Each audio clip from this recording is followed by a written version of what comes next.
Hello plant friends, my name is Jimmy. I'm a doctor and tropical plant hobbyist in LA, and this channel is about plants. So today I'm going to do a video, an update video on my Queen Anthurium, or the Anthurium Warocqueanum. I think this has been a requested video for a while. I think people have been asking like how I care for my Anthuriums, especially my Queen Anthurium. So I guess I'll talk about it in this video. Alright, so this is probably like, this is my biggest Anthurium. So I've showed her in quite a few other episodes. She's named Queen Elizabeth.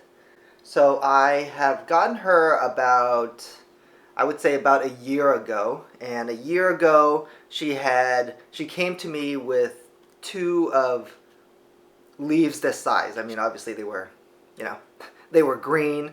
I think like a third or half of the leaf was burnt when I first got her, but basically her first two leaves were this size. I actually just kept this on to kind of show you guys the size of her initial leaves. And I think this one was the first leaf she put out for me. And then this is this big one is the newest leaf. So I got her from my friend Plants Are Serenity, and at that time he was really into Anthuriums. I think currently he's into alocasias. But I got her as a trade, and she was actually my first rare Anthurium, and he was growing her in just like a soil or a substrate mixture, and then when I got her, I just put her into sphagnum moss. So she's all in sphagnum moss, and she's sort of been this way for about a year now. I don't expect, with the growing conditions that I have her in, that she'll ever keep more than 2, 3, probably at most like 4 leaves. So let's give a measurement of her biggest leaf. So her biggest leaf is probably like two paper rolls long. I think this one is one paper roll, two paper rolls long. As you can see, her leaves are doing pretty well. This one's starting to brown a little bit at the bottom. I'm not sure if we can focus, but it's starting to brown. It's not really bothering me too much. If anything, I feel like the browning sort of reflects my skill level as well as the condition that she's growing in. So I'm really amazed that her leaves are staying as good as they are and sort of as big as they are. Actually, if anything, I think her original 2 leaves that she got, which was like smaller and much more crispy, I think they are a little bit more reflective of where I'm at as a plant parent, as in my skills are not, these leaves are not reflective of my planting skill. And you know what, I sort of like some imperfections and some burnt and crispiness in some of the leaves. I don't know if I like it. I just feel that it's sort of like normal. It's I think I like plants with a history, plants with some scars that that they've sort of been through something, and I feel like I bond with those plants or those leaves more because we've all been through stuff, or we have our own scars and our own histories, right? So none of us are glorious and perfect. Like, well, most of us aren't. I'm definitely not. Anyways, that's neither here nor there. So let's talk about how I'm growing her, because I feel like that's kind of what you guys sort of want to know. So let's talk about lighting. She stands or sits at the highest shelf in basically a corner of I think it's like a north facing window. So I would say that she gets low, at most low medium light. Okay, I do not think that Anthuriums need high indirect light. I don't even think that they need medium indirect light. I sort of put them in just like low light areas where I fit them. Save your high, your high and medium indirect light for your Monstera and your Alocasia and your Philodendron. Okay, Anthuriums do not need it. If anything, I feel that a high, lots of like high intensity light will tend to like burn the leaves. In terms of substrate, or what she's actually in, so sort of like this is basically the setup that I have her in. So all sphagnum, so sphagnum moss in the pot. I do have sphagnum around the trunks. It seems to be working really well. I just got a string and I wrapped it around to kind of hold the moss in place originally, but after a while it holds into place by itself. The pot is terracotta. You can see that this terracotta has been through some time and some waterings. The green stuff is algae. There's algae on the moss as well as on the terracotta. This is normal. It's very normal. It doesn't hurt your plants or your pots. I think one common question I get is like how much to pack in the sphagnum. The one thing I have to say is that like if you took this out, really we can't really do that because the roots are sort of clinging and attached to the terracotta.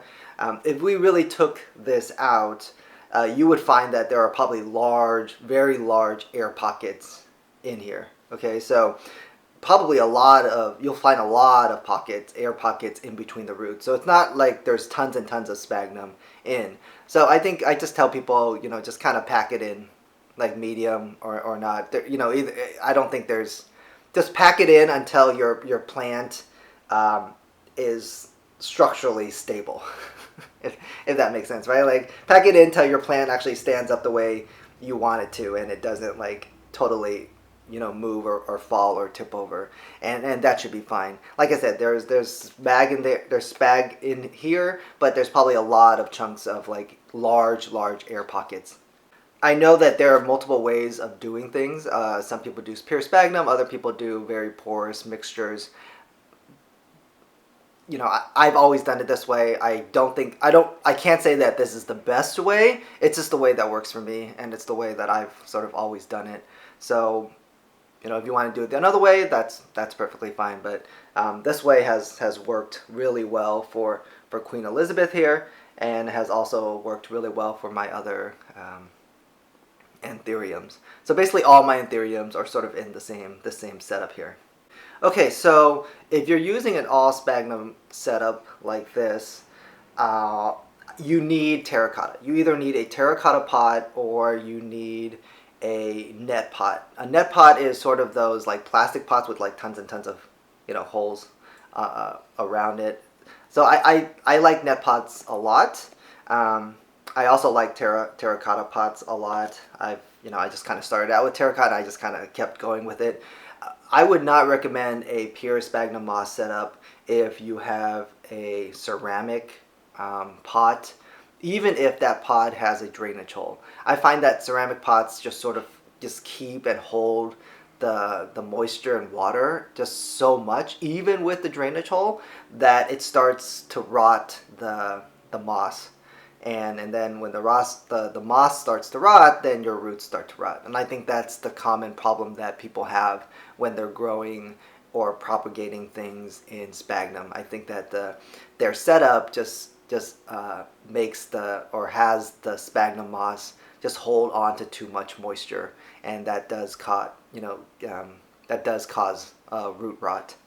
I would say that the disadvantage of using a terracotta as opposed to a net pot is that the roots down here will cling to the side of the terracotta. So it makes it very difficult to like take your plant out or to repot. If I had to repot, I would have to break the terracotta and likely injure some roots. So I think that is a disadvantage if you're thinking about that. I think the advantage though is that it lightly decreases the frequency in which I have to water this guy. If I'm using a terracotta as opposed to a net pot. I think a net pots are more prone to drying out faster, which is usually a good thing. But I try not to water too much. So this guy, or sorry, this woman. So Queen Elizabeth gets watered once every 2 to 3 weeks. So basically, I just sort of just water and drench and soak all the moss, and then I have her terracotta pot in this catch tray. And this catch tray is actually a toddler feeding bowl that I found at Target, and it just happens to fit, my 6-inch pots very, very well. So I just I just pour till this catch tray fills up. Oh, I guess if we're talking about watering, can you overwater these? I think with this setup, it's very hard to overwater. I think you can just like feel the moss, and if it's damp, you're good. I used to just bring this under my kitchen sink, but I don't do that anymore. I sort of just like pour till sort of everything, it starts just like draining off, filling up the catch tray. So that's what I do. But I don't really think that you can just like overwater in this setup. I know that there's lots of concern and hesitancy about having just sitting water here. I feel like that's one of the benefits though of having a sphagnum moss and terracotta setup. I think that this sort of like neutralizes that concern, because the terracotta is always, it's always moving water, right? It's always, water is constantly being, drawn out, and the water that's on the side is constantly being evaporated, right? That's one of the advantages of terracotta. Why people love terracotta. So there's always water being pulled out here, and then for sphagnum it's the same, right? The water that's down here that's down in the base is always constantly being pulled out through the terracotta or upwards, as the moss up here absorbs more and more of the water. So I think that that keeps the moss moist, but not like too wet that it rots. And I think it also adds to the overall air humidity a little bit. So I think, like I said, I think that this sphagnum setup really only works well with a net pot or terracotta. And again, I use the catch tray. So this guy gets woman. This plant gets watered once every 2 to 3 weeks. She is especially light right now because today is watering day for her and all my other plants. So if you are not using the sphagnum in sort of this setup, and you want to go with a net pot or a more soil or more substrate, perlite or some porous substrate, I think that you may have to water more. So I just chose this one because in my environment, in my place, she's okay with me just watering her once every 2 to 3 weeks. Let's talk about pests. In terms of pests, I find that Anthuriums are really good. I think that they're not really pest magnets. I do get occasional spider mites. That's sort of my issue with them. I get mostly spider mites, but they, I don't think that they attract spider mites. I just think that with a large plant collection and lots of plants in close proximity with each other, you're gonna get some pest problems. So I don't think that they're they really attract pests, but they do have them from time to time, and so do my other plants. So gosh, I should just go hold her like this, or hold her like this. Okay, so let me see the next thing I want to talk about. Humidity. So in terms of humidity, You know what? I know that so many people are saying that like the Queen Anthuriums need a lot of humidity or else their leaves crisp up. Mm, you know what? I don't know. I'm not convinced yet. Just the way I'm growing them, I'm not convinced that they're really humidity hungry. I have her as well as my other plants in 50 to 60% humidity. I live in Southern California and it's, I'm close to the beach, so that's sort of like the ambient humidity. When it's wintertime and I have my heaters on, I do have to, have the humidifiers running to sustain that because the my heater just, really dries out the air. But yeah, she's doing well in 50 to 60% humidity. Um, yeah, like I said though, this leaf right here is crisping up a little bit. Um, so I think my doubts about these plants needing tons and tons of humidity to sustain their leaves. I think it's because every single time I've seen Queen Anthuriums in botanical gardens, I feel like almost I see that a lot of their leaves are crispy and their tips are burnt, and it's like what is the humidity in a botanical garden, right? It's the greenhouses there are probably what 80% humidity or something like that, something really really high that even I can't sustain or yeah, I definitely can't sustain that at my place, nor do I want to. But yeah, even in that high humidity greenhouse, their leaves are burning and crisping up at the edges. So yeah, so I don't know if humidity is the answer to burning or crisping leaves.